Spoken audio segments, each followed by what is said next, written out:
नमस्कार विद्यार्थी मित्रांनो, पुन्हा एकदा तुम्हा सर्वांचं माझ्या यूट्यूब चॅनलमध्ये सहर्ष स्वागत आहे. विद्यार्थी मित्रांनो, आज आपल्याला विषय मराठी विषयातील कविता म्हणजेच पद्यपाठ आपल्याला अभ्यासाचा आहे. इयत्ता 10वी आणि कवितेचं नाव आहे तू झालाच मूक समाजाचा नायक. या व्हिडिओच्या माध्यमातून आपल्याला पुढील मुद्द्यांचा अभ्यास करायचा आहे. एक म्हणजे प्रस्तुत कवितेचे जे कवी आहेत त्या कवींचा परिचय, त्यानंतर या कवितेत आलेले नवीन शब्दार्थ व वाक्प्रचार, त्यानंतर आपल्याला पद्यपाठाचं स्पष्टीकरण अभ्यासाचं आहे. त्यानंतर मध्यवर्ती कल्पना काय आहे ती सुद्धा आपल्याला जाणून घ्यायची आहे. त्यानंतर कृतीपत्रिकेतील प्रश्न क्रमांक 2आ याचा एक नमुना दाखल आपल्याला तेही अभ्यासाचं आहे. अशा प्रकारे आपल्याला यावरील 5 मुद्द्यांच्या आधारे ही कविता समजून घ्यायची आहे. तर आपण सुरुवात करूया. आपण अभ्यासणार आहोत 19व्या क्रमांकाची कविता तू झालाच मूक समाजाचा नायक. प्रस्तुत कवितेचे कवी आहेत ज.वी. पवार. ही कविता अभ्यासनापूर्वी आपण या कवींचा परिचय आणि त्यामध्येच प्रास्ताविक पाहणार आहोत. प्रस्तुत कविता तू झालाच मूक समाजाचा नायक या कवितेचे कवी आहेत ज.वी. पवार, म्हणजेच त्यांचं संपूर्ण नाव आहे जयराम विठ्ठल पवार. जन्म 1944चा आहे. कवी जयराम विठ्ठल पवार हे एक प्रसिद्ध कवी व कादंबरीकार आहेत. 1966 नंतरच्या दलित साहित्य चळवळीचे प्रमुख लेखक. जवळपास 300 पुस्तके त्यांची प्रकाशित आहेत. दलित पॅंथर या संघटनेचे ते सहसंस्थापक व प्रवर्तक आहेत. बलिदान ही त्यांची कादंबरी, नाकेबंदी हा काव्यसंग्रह, वडवानल ही दीर्घ कविता संग्रह, उच्छ्वास युगंधराचे, अस्तित्वाच्या रेषा, सूर्यपुत्र भैयासाहेब आंबेडकर ही संपादने व आंबेडकरोत्तर आंबेडकरी चळवळ हा राजकीय विश्लेषणाच्या स्वरूपाचा लेखसंग्रह इत्यादी त्यांचं लेखन प्रसिद्ध आहे. विद्रोही व धम्मलिपी या नियतकालिकाचे ते संपादक आहेत. प्रस्तुत कविता त्यांच्या नाकेबंदी या काव्यसंग्रहातून घेतलेली आहे. 1927 साली डॉक्टर बाबासाहेब आंबेडकरांनी आपल्या अनुयायी यांना सोबत घेऊन महाड येथील 14 तळ्याचा सत्याग्रह केला होता व ते तळे दलित बांधवांसाठी खुले करून दिले. या घटनेला 50 वर्ष पूर्ण झाल्याच्या निमित्ताने त्यांच्या कार्याचा गौरव प्रस्तुत कवितेतून कवी ज.वी. पवार यांनी केला आहे. डॉक्टर बाबासाहेब आंबेडकर यांनी रूढी सामाजिक परंपरा नाकारून नव्या समाजाची जडणघडण केली. अशा या समाजाच्या नायकाला कवितेतून विनम्र अभिवादन केले आहे. त्यांच्या कार्याचा, त्यांच्या कर्तृत्वाचा जो काही महती आहे, जे काही वर्णन आहे, ते वर्णन या प्रस्तुत कवितेच्या माध्यमातून कवी ज.वी. पवार यांनी केलेलं आहे. आता आपण पुढे पाहूया. या प्रस्तुत कवितेमध्ये जे नवीन शब्दार्थ आले आहेत ते शब्दार्थ आपण या ठिकाणी पाहूयात. पहिला शब्द आहे मूक. मूक म्हणजे अबोल. या ठिकाणी समाजाच्या मुख्य प्रवाहापासून वंचित असलेल्या समाजाप्रती वापरलेला हा शब्द आहे. नायक म्हणजे नेते किंवा प्रमुख. बहिष्कृत म्हणजे वाळीत टाकलेला किंवा वंचित असलेला समाज. अगाध म्हणजे प्रचंड आणि संगनी म्हणजे बंदुकीचा पुढील धारदार टोक. यानंतर या कवितेमध्ये काही वाक्प्रचार आले आहेत. ते वाक्प्रचार आणि त्यांचा अर्थ आपण जाणून घेऊयात. पहिला वाक्प्रचार दिला आहे, पाठ फिरवणे म्हणजे मदत न करणे, वंचित ठेवणे. परिस्थितीवर स्वार होणे म्हणजे परिस्थितीवर मात करणे. बहिष्कृत करणे म्हणजे वाळीत टाकणे, कोणत्याही प्रकारची मदत न करणे किंवा मदत नाकारणे, वंचित करणे असा त्याचा अर्थ होतो. रणशिंग फुंकणे म्हणजे युद्ध सुरू होण्याचा इशारा देणे. बेड्या तोडणे म्हणजे पारतंत्र्य झुंगारून देणे, स्वातंत्र्य होणे असा त्या वाक्प्रचाराचा अर्थ आहे. ध्यास घेणे म्हणजे एखाद्या गोष्टीची ओढ वाटणे. प्रतीक्षा करणे म्हणजे वाट पाहणे. अशा प्रकारचे वाक्प्रचार व त्यांचा अर्थ आपण पाहिलेले आहेत. आपण पुढे जाऊयात. आता आपण या कवितेचं प्रगट वाचन करूया. पहिलं कडवं आपण वाचूया. तू निघालास तेव्हा काळोखाचे राज्य होते, सूर्यफुलांनी पाठ फिरवली होती, मळ वाटेने जायचे नाकारलेस तेव्हा खाच खळग्याने तुझे स्वागत केले. पुढचं कडवं आहे. तू झालाच परिस्थितीवर स्वार आणि घडवलाच नवा इतिहास, तू झालाच मुख समाजाचा नायक आणि जागा केलाच उभा बहिष्कृत भारत. तू फुंकलेस रणशिंग आघात ज्ञानाच्या बळावर, तू तोडल्यास गुलामांच्या पायातल्या बेड्या आणि केलेस उभे 14 तळ्याच्या काठावर, युद्धात जवानांना उभे करावे तसे. तुझे शब्द जसे की महाकाव्य तुझ्या पायाजवळ गळून पडावीत, तुझा संघर्ष असा की काठ्यांच्या संगीनी व्हाव्यात, तुझ्या डरकाळीने हादरलं डचमळली पृथ्वी आणि बघता बघता 14 तळ्याला आग लागली. आज 50 वर्षांनी अनुभवतोय, सूर्य फुले तुझा ध्यास घेताय, बिगुल प्रतीक्षा करतोय, 14 तळ्याचं पाणी तेही आता थंड झाले. अशा प्रकारची ही कविता आपल्याला अभ्यासाला आहे.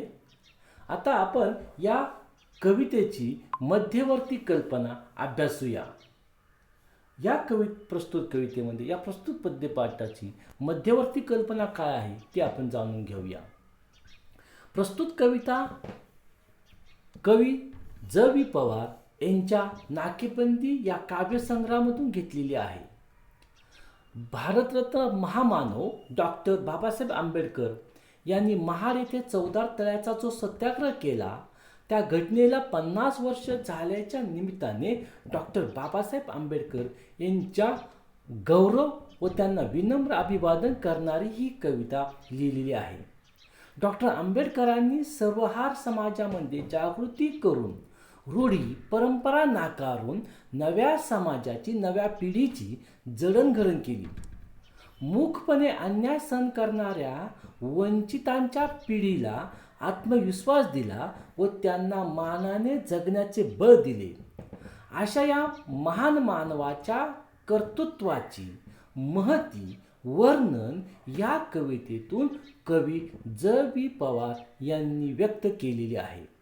50 वर्षापूर्वीच्या परिस्थितीचं वर्णन प्रस्तुत कवितेतून कवीने केलेलं आहे. ही झाली त्या कवितेची मध्यवर्ती कल्पना. आता आपण आपल्या प्रश्नपत्रिकेमध्ये रसग्रहण प्रश्न क्रमांक 2 आ हा 4 गुणांसाठी असतो, तो पाहणार आहोत. या प्रश्न 2 अ मध्ये आपल्याला एका कवितेचं कडवं दिलेलं असतं. त्या कडव्याचं वाचन करून आपल्याला 3 मुद्द्यांच्या आधारे त्या कवितेचं रसग्रहण करायचं असतं. रसग्रहण 3 मुद्द्यांच्या आधारे करायचं असतं. पहिला जो मुद्दा आहे तो म्हणजे कवितेचा आशय सौंदर्य. आपण पाहूया. प्रस्तुत काव्यपंक्ती ज.वी. पवार लिखित तू झालाच मुख समाजाचा नायक या कवितेतून घेतलेला आहे. प्रस्तुत कवितेमध्ये भारतरत्न डॉक्टर बाबासाहेब आंबेडकरांनी प्रस्थापित वर्ण व्यवस्थेविरुद्धी महाड येथे 14 तळ्याचा जो सत्याग्रह केला व शोषितांवरील अन्यायाविरुद्ध लढा उभारला व यास 50 वर्ष पूर्ण झाल्याने डॉक्टर आंबेडकरांना विनम्र अभिवादन केलेलं आहे. तसेच त्यांच्या कार्याचा गौरवसुद्धा या प्रस्तुत कवितेतून कवी ज.वी. पवार यांनी केलेला आहे. हा झाला कवितेचा आशय सौंदर्य. आता आपल्याला पाहायचं आहे काव्य सौंदर्य. उपरोक्त वळींमध्ये डॉक्टर बाबासाहेब आंबेडकरांच्या कार्याचा गौरव व कर्तृत्व यांचे वर्णन केले आहे. डॉक्टर बाबासाहेब आंबेडकरांच्या कार्याचा गौरव करताना कवी म्हणतात, परिस्थिती बिकट असताना त्यावर तुम्ही तुमच्या अफाट कर्तृत्वाने मात करून या दलित वंचित वर्ण व्यवस्थेने ग्रासलेल्या समाजाला न्याय मिळवून देण्याचा प्रयत्न केला आहे आणि या समाजाला मुख्य प्रभात आणण्याचं काम तुम्ही केलं आहे. आणि हे करताना तुम्ही या मूकपणे अन्याय सहन करणाऱ्या समाजाचा तुम्ही नायक झाला आहात आणि त्यासाठी तुम्ही आतोनात प्रयत्न केले आहेत. समाज घडवण्यामध्ये तुमचा सिंहाचा वाटा आहे आणि अशा या समाजासाठी तुम्ही जे प्रयत्न केले आहेत त्या प्रयत्नांना सलाम. हा झाला काव्य सौंदर्य. आता आपण प्रस्तुत कविते तिसरा मुद्दा जो आहे तो म्हणजे भाषिक सौंदर्य किंवा भाषिक वैशिष्ट्य असे म्हणता येईल. प्रस्तुत कविता आपण जर वाचली तर आपल्या लक्षात येतं की प्रस्तुत कविता मुक्तछंद या काव्य प्रकारात लिहिलेली आहे. त्यातील ओजस्वी शब्दरचनेमुळे ते शब्द कार्यकर्त्यांच्या काळजाला भिडतात. काव्यात्मक पण थेट विधानामुळे त्यातील विचार परिणामकारक झाले आहेत. परिस्थितीतून मार्ग काढून त्यावर विजय प्राप्त करणे या बाबी सहज सोप्या भाषेत कवी ज.वी. पवार यांनी मांडलेला आहे. अशा प्रकारे आपण प्रश्नपत्रिकेतील प्रश्न क्रमांक 2A हा 4 गुणांचा पाहिलेला आहे. आता आपल्याला विद्यार्थी मित्रांनो प्रत्येक कडव्यांचं स्पष्टीकरण पाहायचं आहे. आपण पहिलं कडवं पाहूया. पहिलं कडवं आहे, तू निघालाच तेव्हा काळोखाचे राज्य होते, सूर्यफुलांनी पाठ फिरवली होती, मळ वाटेने जायचे नाकारलेस तेव्हा खाच खळक्याने तुझे स्वागत केले. या प्रस्तुत कडव्यामध्ये कवीने 50 वर्षापूर्वीची जी काही भारतातील परिस्थिती होती, वर्ण व्यवस्था होती, जाती व्यवस्था होती, त्याचं वर्णन केलं आहे. डॉक्टर बाबासाहेब आंबेडकरांनी जेव्हा ठरवलं की दलित समाजासाठी कार्य करायचं, दलित समाजाला मुख्य प्रवाहात आणायचं, त्यांच्यावर होणारा अन्याय दूर करायचा, हे जेव्हा त्यांनी ठरवलं तेव्हा परिस्थिती बिकट होती. जातीय व्यवस्था त्या ठिकाणी होती, कडवट असे धर्मव्यवस्था त्या ठिकाणी होती, म्हणजेच काळोखाचं राज्य होतं. हे समाज एकत्र आणायचा, समाजाला मार्ग दाखवायचा, समाज घडवायचा, समाजाला न्याय मिळवून द्यायचा. आणि त्यासाठी मार्ग जे होते ते मार्ग अत्यंत खडतर होते, अत्यंत कठीण असे मार्ग होते. अनेक कठीण प्रसंगाला सामोरे जावं लागलं होतं, म्हणजेच मार्ग दिशाहीन होते, म्हणजेच काळोखाचे राज्य होते. म्हणजे अनेक प्रकारच्या समस्या होत्या, अनेक प्रकारच्या अडचणी होत्या, असं कवीला या ठिकाणी सांगायचे. जेव्हा डॉक्टर बाबासाहेब आंबेडकरांनी समाज परिवर्तन करण्याचं ठरवलं तेव्हा त्या ठिकाणी अनेक समस्या, अनेक अडचणी त्या ठिकाणी होत्या, हे कवीला त्या ओळीतून सांगायचं आहे. सूर्यफुलांनी पाठ फिरवली होती, त्या ठिकाणी जो काही त्या तात्कालीन तो समाज होता, त्या समाजाने त्या दलित समाजासाठी पुढाकार घेण्याचं, त्यांना मुख्य प्रवाहात आणण्यासाठी नाकारलेलं होतं.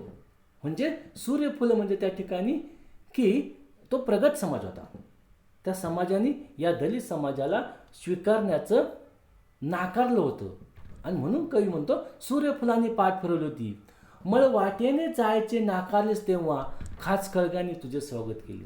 आपण जर पाहिले डॉक्टर बाबासाहेब आंबेडकरांनी उच्च शिक्षण विभूषित होते, अनेक डिग्र्या त्यांनी अनेक डिग्री, अनेक पदवी त्यांनी प्राप्त केल्या होत्या. आणि त्यांनी ठरवलं असतं तर ते आयुष्य आरामी जीवन सहजपणे जगू शकले असते, परंतु नाही, त्यांनी त्या मळ वाटेने जायचं नाकारलं. त्यांनी समाजासाठी कार्य करण्याचं ठरवलं, दलित समाजाला मुख्य प्रवाहात आणण्याचं ठरवलं. आणि जेव्हा त्यांनी हे ठरवलं तेव्हा त्यांचं स्वागत कोणी केलं? खाच खळग्यांनी. त्या खडतर अशा प्रसंगांनी, कठीण अशा प्रसंगाने, अनेक समस्यांनी, अनेक अडचणी त्यांचं स्वागत केलं, असं कवीला या ठिकाणी सांगावायचं आहे. आपण पुढचं कडवं पाहूया.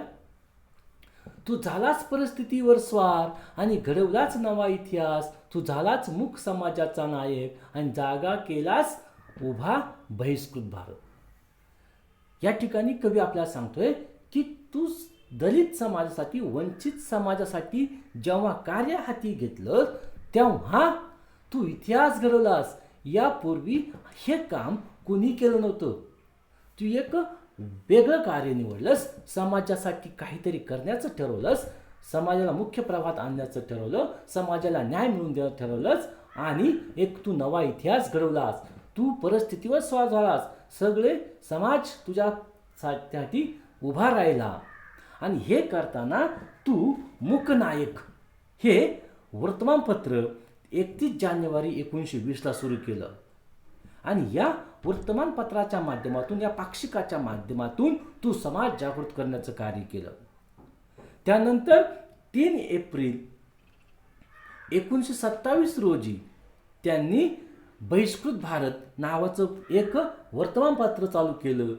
त्यानंतर 24 नोव्हेंबर 1930 साली जनता वृत्तपत्र सादर केलं आणि त्या माध्यमातून समाजामध्ये परिवर्तन घडवून आणण्याचं काम केलं. इंग्रज भारतामध्ये आले आणि त्यांनी शिक्षण पद्धती चालू केली. शिक्षण चालू करताना त्यांनी भेदभाव केला नाही. त्यांनी सर्वांसाठी शिक्षण चालू केलं आणि मग जे दलित बांधव शिकले त्यांच्यावर बाबासाहेब आंबेडकरांनी धुरा सोपवली.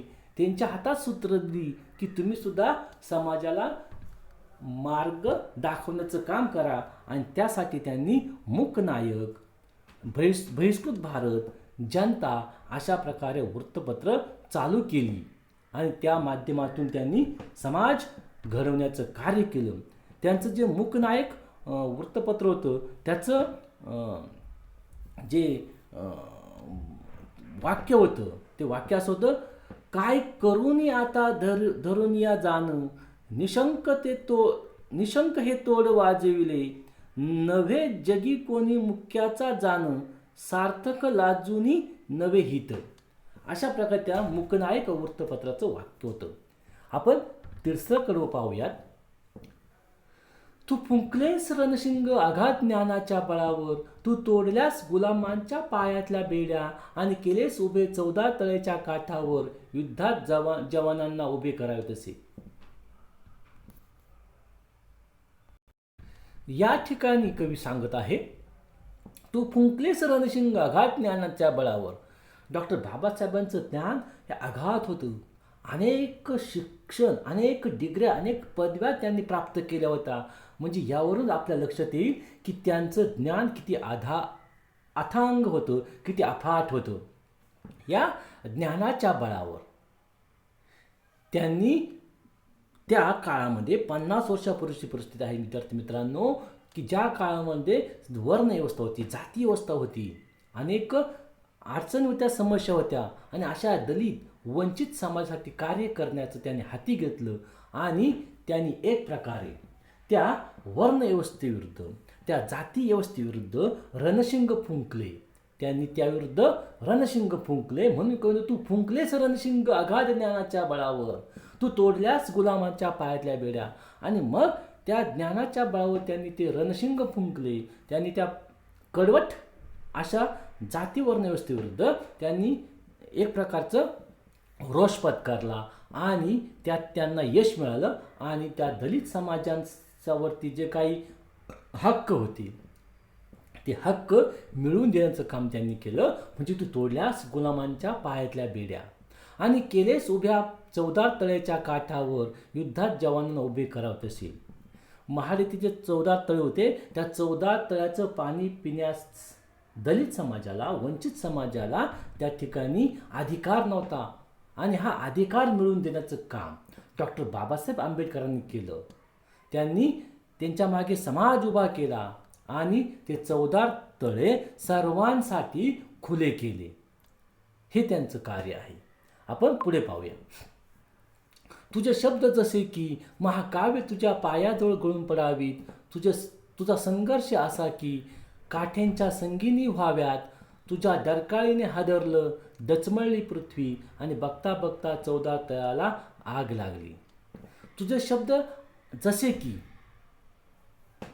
महाकाव्य तुझ्या पायाजवळ उघडून पडावे. जर तुम्ही डॉक्टर बाबासाहेब आंबेडकरांचं लेखन वाचलं, त्यांची पुस्तकं वाचली, तर तुम्हाला त्याची प्रचिती नक्कीच येईल. आपल्याला नक्कीच ती विचार करण्यास भाग पाडतील असे विचार त्यांचे आहेत. आणि म्हणून कवी म्हणतो, तुझे शब्द जेव्हा डॉक्टर बाबासाहेब आंबेडकर त्या काळामध्ये भाषण द्यायला उभे राहायचे, समाजाला मार्गदर्शन करायला उभे राहायचे, समाज प्रबोधन करण्याचं काम करायचे, त्यावेळी त्यांच्या भाषणातून जे काही विचार प्रगट व्हायचे, ते विचार महाकाव्यांनाही लाजवतील असे त्यांचे विचार त्या ठिकाणी असायचे. आणि डॉक्टर बाबासाहेबांचा संघर्ष असा होता की दलित समाजांना त्यावेळेस त्यांच्या हातामध्ये ज्या काठ्या आहेत त्या संगीनी वाटाव्यात असं व्हायचं. त्यांनी ज्ञानाच्या बळावरती त्या प्रस्थापित जाती व्यवस्थेला, वर्णव्यवस्थेला काय केलं आहे, आव्हान दिलं आहे. आणि त्यामुळे संपूर्ण जगभर त्यांची चर्चा झाली. आणि त्या सर्वाचा परिणाम म्हणून 14 तळं त्यांनी सर्व समाजासाठी, दलित वंचित समाजासाठी विशेषतः ते मोकळं केलं. आणि हे त्यांचं कार्य. आपण पुढचं शेवटचं कडं पाहूयात. आज 50 वर्षांनी अनुभवतोय, सूर्यफुले तुझं ध्यास घेत आहेत, बिगुल प्रतीक्षा करतोय, 14 तळ्याचं पाणी तेही आता थंड झाले. 14 तळ्याचं पाणी, 14 तळ सर्वसामान्य दलित समाजासाठी मुक्त करून, खुलं करून त्या घटनेला आता 50 वर्ष झालीत. आता ती कडवट अशी जाती व्यवस्था, वर्णव्यवस्था कमी झाली आहे, नष्ट झाली आहे. आणि आज ज्यांनी तुमच्याकडे पाठ फिरवली, ज्यांनी तुम्हाला मदत करण्याचं नाकारलं, ते आता तुमच्यासारखंच कार्य करण्यास प्रेरित होत आहेत. परंतु जी काय आंबेडकर चळवळ आहे, आंबेडकरी चळवळ आहे, ती आता शांत झाली आहे. कारण आता दलित समाजाला त्यांचे हक्क मिळाले आहेत, त्यांना त्यांचे अधिकार मिळाले आहेत. आणि म्हणून की काय, कवीला असं वाटतं की आता 14 तळ्याचं पाणी तेही आता थंड झालं आहे. म्हणजे जे काय चळवळी आहेत त्या चळवळी आता शांत झाल्या आहेत, थंड झालेल्या आहेत. अशा प्रकारचे डॉक्टर बाबासाहेब आंबेडकर यांच्या कार्याचा गौरव करणारी ही कविता, त्याचं स्पष्टीकरण आपण अभ्यासलेलं आहे. विद्यार्थी मित्रांनो, आता आपल्याला प्रश्नपत्रिकेमध्ये ज्या प्रकारचे प्रश्न विचारले जातात ते आपण पाहणार आहोत. या ठिकाणी कृती 1 दिली आहे बघा. पुढील आकृती पूर्ण करा. काय आकृती आहे ती पाहूया. डॉक्टर बाबासाहेब आंबेडकरांनी केलेले कार्य, कोणकोणतं कार्य केलं ते कार्य आपण पाहूया. एक म्हणजे त्यांचं पहिलं कार्य जे आहे ते आपण पाहूया. त्यांचं पहिलं कार्य आहे समाजमान्य मार्गांचा अवलंब नाकारला. समाजमान्य मार्गांचा अवलंब नाकारला. दुसरं त्यांनी काम केलं ते म्हणजे त्यांचं दुसरं कार्य आहे परिस्थितीवर मात करून नवा इतिहास निर्माण केला. परिस्थितीवर मात करून नवा इतिहास घडवला. आणि त्यानंतर वंचित म्हणजे मूक समाजाचे नेतृत्व केले. आणि शेवटचं त्यांचं कार्य आपण पाहणार आहोत या प्रश्नाच्या अनुषंगाने, ते म्हणजे बहिष्कृत समाज जागा करून 14 तळे त्यांच्यासाठी खुले केले. त्यानंतर दुसरी कृती आहे पुढील चौकट पूर्ण करा. तू मूक समाज नाही, कोण म्हणलं आहे, डॉक्टर बाबासाहेब आंबेडकरांनी. रणशिंग फुंकलेच, कोणावर फुंकले, कोणासाठी, कशाच्या बळावर, आघात ज्ञानाच्या बळावर. पाठ फिरवली सूर्यफुलांनी आणि स्वागत केले खाचखळग्यांनी. हे अशा प्रकारच्या कृती, अशा प्रकारच्या ॲक्टिव्हिटी आपल्याला प्रश्नपत्रिकेमध्ये विचारल्या जातात. त्यासाठी आपण हा घेतलेला आहे.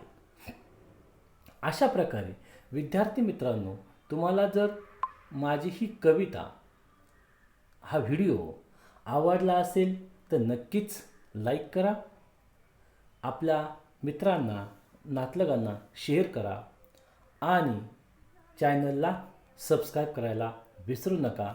धन्यवाद.